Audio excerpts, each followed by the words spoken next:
बच्चों, कक्षा 11 के इस सामान्य हिंदी विषय में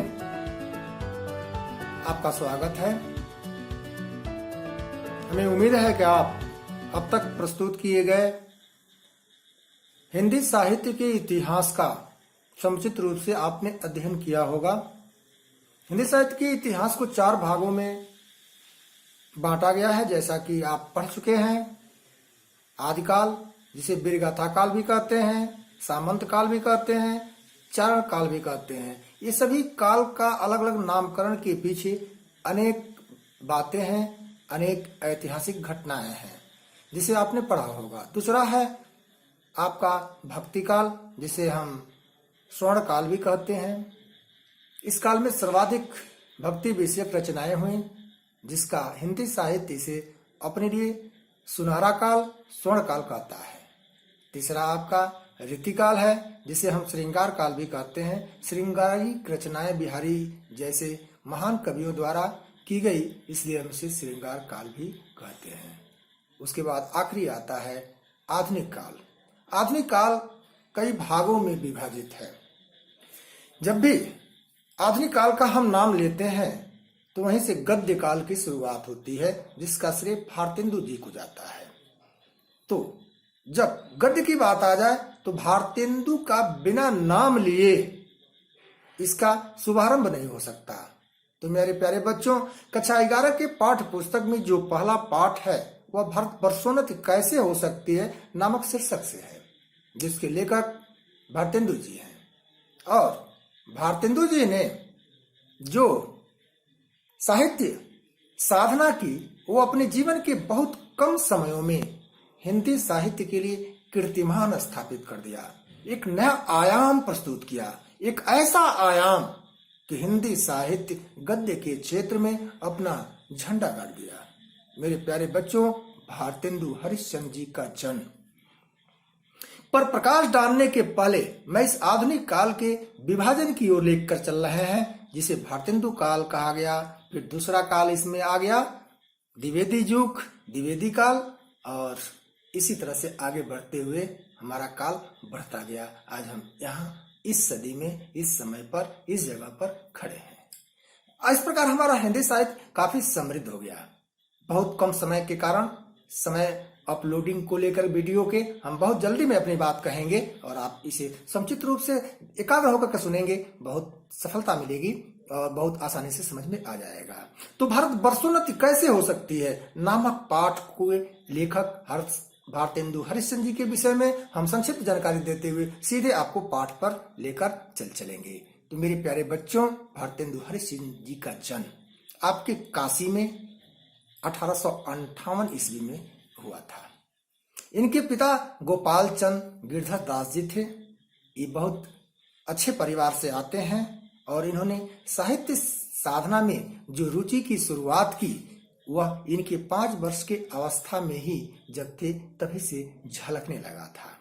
माता की छत्रछाया से वंचित हो गए थे और 7 वर्ष की अवस्था में एक दोहा लिखकर इन्होंने अपने पिता को सुनाया, जिससे प्रसन्न होकर पिता ने इन्हें महान कवि होने का आशीर्वाद दिया।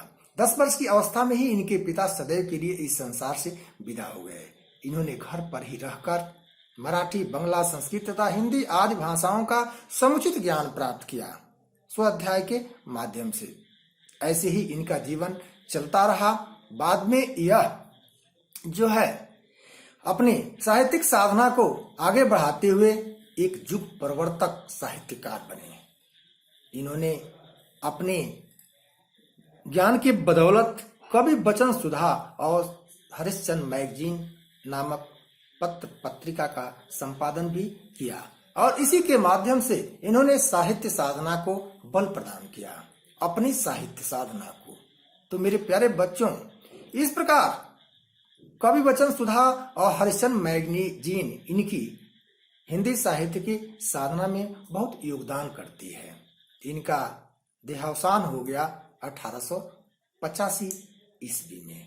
मेरे प्यारे बच्चों, बहुत कम समय में इन्होंने हिंदी साहित्य को जो दिया, वह यह साहित्य आकाश का यह हमारा युग परिवर्तक सदा सदा के लिए हिंदी साहित्य में स्मरणीय रहेगा। मेरे प्यारे बच्चों, भारतेंदु जी ने नाटक और मौलिक रचनाएं, अमृत रचनाएं, सब प्रकार के क्षेत्र में योगदान किया। इनकी मौलिक जो रचनाएं थी, सत्य हरिश्चंद्र, नील देवी, श्री चंद्रावली, भारत दुर्दशा, अंधेर नगरी और वैदिक हिंसा न भवती, और उपन्यास में इनका मुद्रा राक्षस, रत्नावली, भारत जननी सदैव स्मरण किया जाता है, याद रहता है। इनकी पत्रिका मैंने बताया हरिश्चंद्र मैगजीन और कवि वचन सुधा सदैव याद रखने वाला विषय बिंदु है। तो इनके निबंध संग्रह में सुलोचना, परिहास वंचक और मदालसा, लीलावती, दिल्ली दरबार दर्पण, इस प्रकार के इनके जो है निबंध हैं। इनके काव्य कृतियों में बैजंती, प्रेम सरोवर, दान लीला, कृष्णचरित, प्रेमलिका, प्रेम तरंग, प्रेमाश्रु वर्षण आदि उल्लेखनीय है। इस प्रकार इनके जीवन परिचय और जीवन वृत्तांत सहित इनकी कृतियों का हम उल्लेख कर रहे हैं आपके सामने। मेरे प्यारे बच्चों, भारत वर्षोन्नत कैसे हो सकती है नामक पाठ को लिखते समय वह समय था 1884 का, जब भारतेंदु जी ने लिखा। आज हम 2000 ईस्वी सन में हैं। कितना लंबा समय हुआ। आज भी वही विषय है कि भारत वर्षोन्नत कैसे हो सकती है, अर्थात भारत वर्ष की उन्नति कैसे हो सकती है। और 1884 में जब इन्होंने लिखा था तो उस समय इनका उद्देश्य बलिया के दादरी मेले में एक भाषण देना था। इस भाषण के लिए आर्य देशोपकारी सभा में अपने भाषण को देने के लिए इन्होंने इस निबंध को लिखा था, जो आज भी यह उतना ही प्रासंगिक है जितना 1884 में प्रासंगिक था। तो मेरे प्यारे बच्चों, भारत वर्षोन्नत कैसे हो सकती है, इसके लिए उन्होंने एक विस्तृत रूपरेखा प्रस्तुत करी।